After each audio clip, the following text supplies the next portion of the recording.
이번에 붙잡힌 성매매 일당의 규모가 워낙 큽니다. 그리고 어떻게 오랜 기간 동안 불법을 저질렀는지도 궁금합니다. 사회부 주진희 기자 나와 있습니다. 어서 오세요. 예.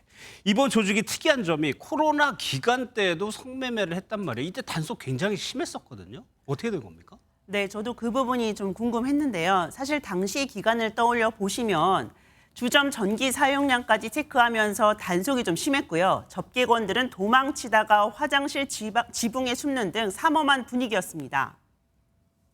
닫힙니다. 거기 언제까지 있을 거야? 우리 안 갈 거예요. 네, 이런 시기에 신림동 유흥주점 업주들은 업주나 상호를 계속 바꾸면서 또 서로 담합하면서 코로나 시기를 넘긴 것 같긴 합니다. 예.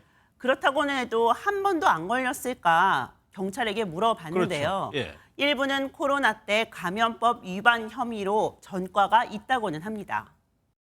감염법 위반법 위반 전과도 있는 걸 보면 아예 한 번도 안 걸렸다라는 거는 아닌 것 같고요.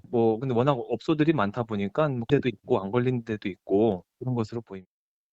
즉 정리를 해보면 코로나 시기에도 배짱 영업을 이어간 것으로 보입니다. 예. 당시에도 감염병 예방법 위반은 과태료나 영업정지 등 가벼운 처벌이라는 지적이 많았는데요. 결국에는 이런 배짱 영업을 낳은 것으로 보입니다. 그러면 주 기자 그 10년 동안 이렇게 배짱 영업을 해온 업소가 얼마나 됐던 거예요? 사실 많지는 않은 것 같은데요. 10여 년간 성매매 알선을 해온 유흥주점은 16개 업소 중에서 2~3개라고 합니다. 모두 다 구속된 조직폭력배가 관여된 업소들인데 이들은 모두 경찰이 관리하는 관리 조폭이라고 합니다.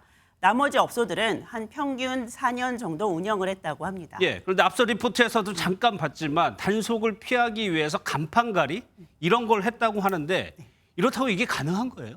네, 경찰은 이번에 적발된 유흥주점들이 과거의 단건별로 가벼운 처벌에 그치면서 상호만 바꿔가는 수법을 쓴 것으로 이제 파악을 하고 있는데요. 이렇게 해서 보도방을 통해서 쉽게 유흥 접객원을 공급받는 방식으로 오랜 기간 동안 성매매 영업을 지속해온 것으로 보고 있습니다.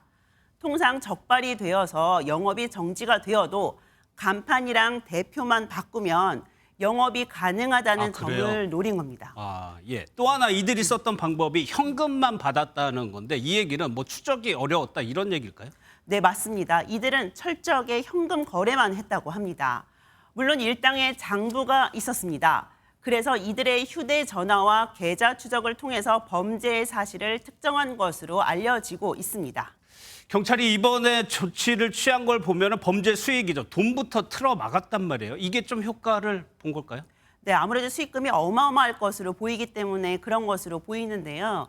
경찰이 예금 채권 등 15억 6천만 원에 대해서 먼저 법원의 기소 전 추징 보전 결정을 받았습니다. 또 수익금이 153억 원 상당의 보로 보이는데요. 과세 자료를 국세청에 통보했다고 합니다. 예. 이 밖에 수십억 원 상당의 또 다른 범죄 수익금에 대해서도 추가적인 환수 절차가 현재 진행 중이라고 합니다.